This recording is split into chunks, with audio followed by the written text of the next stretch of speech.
Good morning साथियों। आज जो हम लोग टॉपिक पढ़ेंगे वो है कि उर्वरकों का विवेकपूर्ण उपयोग, है ना। कल इसके पहले हम लोगों ने कंपोजिट खाद, वर्मी कंपोस्ट, इन सब के बारे में पढ़ा था। आज है कि उर्वरकों का, है ना, उर्वरकों का विवेकपूर्ण उपयोग के बारे में।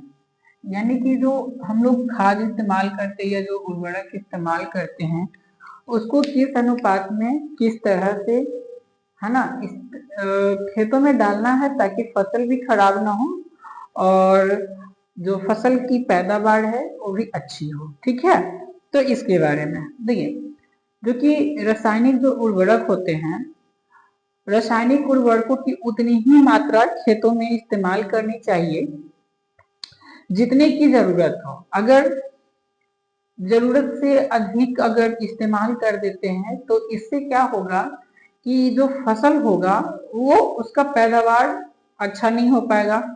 जो मिट्टी की अम्लीयता या क्षारीयता जो भी होगी उसमें बढ़ोतरी हो जाएगी और फसल अच्छा नहीं हो पाएगा। ठीक है, सबसे सिंपल सा ये मतलब ये है लॉजिक कि फसल खराब हो जाएगा, है ना, मिट्टी की गुणवत्ता खराब हो जाएगी। ठीक है, तो इससे क्या होगा कि जो मिट्टी में जो सूक्ष्म जीव होते हैं और जो भूमिगत जो जीव होते हैं, ठीक है ना, उनका जीवन चक्र भी अवरुद्ध हो जाएगा। अगर मिट्टी की अम्लीयता या क्षारीयता बढ़ती है तो मिट्टी में पाए जाने वाले जो सूक्ष्म जीव है, मिट्टी के अंदर जो पाए जाने वाले जीव होते हैं, उनका जीवन चक्र अवरुद्ध होगा, प्रभावित हो जाएगा।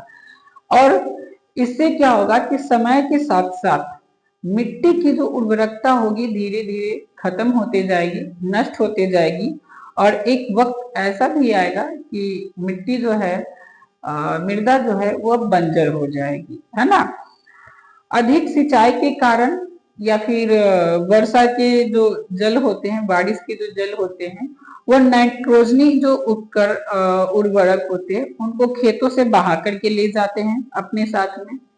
यानी जैसे जो खेतों के अंदर जो नाइट्रोजनी उर्वरक है ना, नाइट्रोजन के जो सबस्टांस होते हैं, अवयव होते हैं, होता क्या है कि जब हम लोग अधिक सिंचाई कर देते हैं या फिर बारिश होता है तो वो जो नाइट्रोजन होता है वो पानी में घुल जाता है और वो पानी के साथ भी क्या हो जाता है कि बह जाता है। ठीक है ना, तो और ये बह करके जो अपने आसपास में जो जलाशय होते हैं, जलाशय यानी कि तालाब हो गया, पोखर हो गया, है ना, या फिर आहर हो गया, झील हो गया, इन सबों में पहुंच जाते हैं और उस पानी को, उस जलाशय को प्रदूषित कर देते हैं। जिससे होता क्या है कि जलाशय के अंदर जो रहने वाले जो जीव होते हैं, ठीक है, उनके भी जो प्रजनन क्षमता है या फिर उनके जो प्रजाति है वो उस उर्वरक के कारण, रसायन के कारण नष्ट होने लग जाते हैं।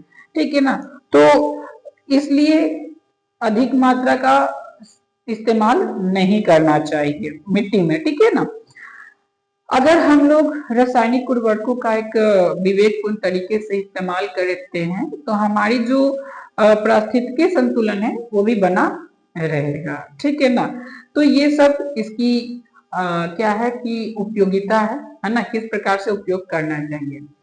अब है कार्बनिक खेती, इसके अंदर अंतर्गत में एक टॉपिक है कार्बनिक खेती के बारे में। ठीक है ना,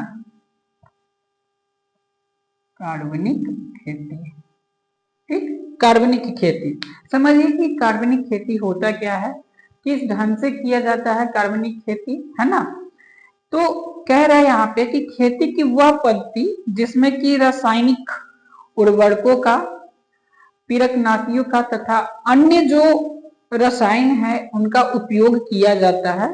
ठीक है ना, वह कम से कम या फिर बिल्कुल नहीं करे, है ना, और उसके जगह पे हम लोग कार्बनिक पदार्थों का उपयोग करें तो उसे हम लोग कार्बनिक खेती कहते हैं, है ना। यानी कहने का मतलब कि जिस प्रकार से हम लोग को खेतों में अगर उर्वरक की जरूरत होती है तो रासायनिक खाद दे देते हैं। पीरकनाशी यानी कि जो आपको कीड़े मारने के लिए या फिर खरपतवार को मारने के लिए, नष्ट करने के लिए हम लोग पीरकनाशी या फिर आपका खरपतवार नाशी छिड़क देते हैं। या अन्य जो भी हम लोग रसायन इस्तेमाल करते हैं खेतों में, अगर उनके जगह पे कार्बनिक पदार्थों का यौगिक इस्तेमाल किया जाए तो वैसे खेती को हम लोग कार्बनिक खेती कहेंगे। ठीक है ना। इस प्रकार की खेती में जो पेड़ पौधे के जो अपशिष्ट होंगे, जो सड़े गले जो अपशिष्ट हो गए वो, और उन जानवरों के मलमूत्र हो गए, कृषि अपशिष्ट हो गए। कृषि अपशिष्ट कहने का मतलब जो खेत में ही जो अपशिष्ट निकलता है, कचरा जो निकलता है वो, ठीक है ना। तो इत्यादि का उपयोग करके क्या कर सकते हो कि कार्बनिक पदार्थों का घटन करा करके जो मिट्टी है, मिट्टी की उर्वरकता को बढ़ाई जा सकती है। यानी कहने का मतलब है कि जो हमारा खरपतवार निकला वो कृषि अपशिष्ट के अंतर्गत आ जाता है। जब हम लोग जानवर पालते हैं तो जानवर के जो मलमूत्र हो गए या जो पेड़ पौधे उनके पत्ते गिरते तो वो भी एक प्रकार के अपशिष्ट हो गया। इन सबों को अगर खेत में ही डाल दिया जाए, कुछ दिन के लिए सड़ने गलने के लिए भी छोड़ दिया जाए तो वो सड़ गल के मिट्टी की उर्वरकता को बढ़ाती है। ठीक है ना। अब घटित होती है और उर्वरकता बढ़ाती है। इसमें नील हरित जो शैवाल है इसका संवर्धन किया जाता है, जो कि वायु से नाइट्रोजन गैस को ग्रहण करता है और उसे नाइट्रोजन के यौगिक में बदल देता है और बदल करके मिट्टी की जो उर्वरा शक्ति होती है उसको बढ़ाता है। ठीक है ना। तो कहने का मतलब है कि अगर हम लोग रासायनिक पदार्थों की जगह पे रासायनिक जो उर्वरक हो गया, ठीक है ना, उर्वरक हो गया, पीरकनाशी हो गया, पीरकनाशी हो गया, ठीक है, खरपतवार नाशी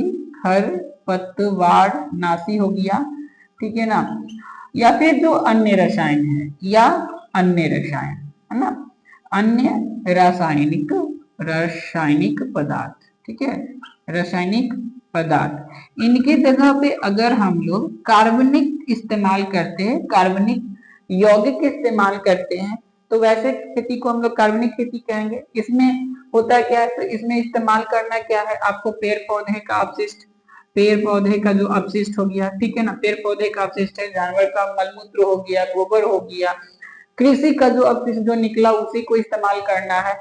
इन सबों को इस्तेमाल करके कार्बनिक यौगिक, चूंकि वह सड़ता गलता है तो सड़गल करके वो अपघटित होगा और कार्बनिक यौगिक में बदल जाएगा।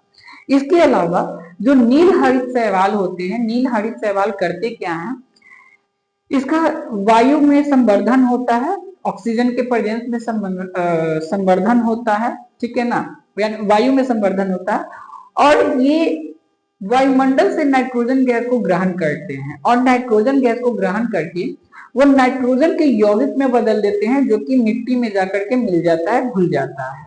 इससे मिट्टी में नाइट्रोजन यौगिक की मात्रा बढ़ती है, यानी कि नाइट्रोजनीकरण होती है, जो कि फसल की जो मिट्टी है, मिट्टी की उर्वरक शक्ति को क्या करती है, बढ़ाती है, इंक्रीज करती है। ठीक है ना। इसी प्रकार से विभिन्न प्रकार के कीटों को नष्ट करने के लिए नीम की जो पत्तियां होंगी उसका इस्तेमाल कर सकते हैं हम लोग, हल्दी इस्तेमाल कर सकते हैं। ये चूंकि जैविक तरीके हैं, इनका इस्तेमाल करके हम विभिन्न प्रकार के कीटों को नष्ट कर सकते हैं और फसलों की वैसी प्रजातियां भी उगाई जा सकती है जो कि कीट प्रतिरोधी हो। यानी कि अभी हमारी जो मार्केट है या फिर जो हमारा विज्ञान है इतना उन्नत हो चुका है कि हम लोग ऐसे भी फसल को लगा सकते हैं या उपजा सकते हैं जिसमें जो कि कीट प्रतिरोधी हो, यानी कि जिसमें कीड़े ही ना लगे। ठीक है ना, जिसमें क्या ना हो, कीड़े ही ना लगे, तो ऐसे भी फसल को उपजा सकते हैं। ठीक है। इस प्रकार की जो कार्बनिक खेती होती है इसका नुकसान यह है कि किसान को पता नहीं चल पाता कि खेत में किस प्रकार के पोषक तत्व की कमी हुई है और कौन से प्रकार की पोषक तत्व देनी है। ठीक है ना, ये बहुत बड़ा नुकसान होता है, जिससे किसान जो होते हैं उनके पैदावार अच्छा नहीं हो पाते, फसल अच्छा नहीं हो पाता और उनको उत्पादकता में असर देखने को मिलती है। ठीक है ना। तो ये था आपका उर्वरकों का विवेकपूर्ण उपयोग। ठीक है। इसके बाद जो नेक्स्ट टॉपिक है वो है आपका सिंचाई से संबंधित। ठीक है ना, यानी कि इरिगेशन। तो हम लोग सिंचाई को नेक्स्ट जो वीडियो है उस वीडियो में हम लोग डिस्कस करेंगे। इस वीडियो में इतना ही रहने देते हैं, क्योंकि ये टॉपिक वाइज मैं खत्म करते चल रहा हूँ। ये टॉपिक थोड़ा लंबा था, इसलिए मैंने पिछले वीडियो में बोला था कि नेक्स्ट वीडियो में इसको खत्म करूंगा। तो आज की इस वीडियो में आपका जो उर्वरक और का जो विवेकपूर्ण उपयोग है वो खत्म हो गया। तो नेक्स्ट वीडियो में हम लोग सिंचाई देखेंगे। ठीक है ना। तो आज के लिए इतना ही, इस वीडियो में इतना ही। तब तक के लिए धन्यवाद। जय हिंद।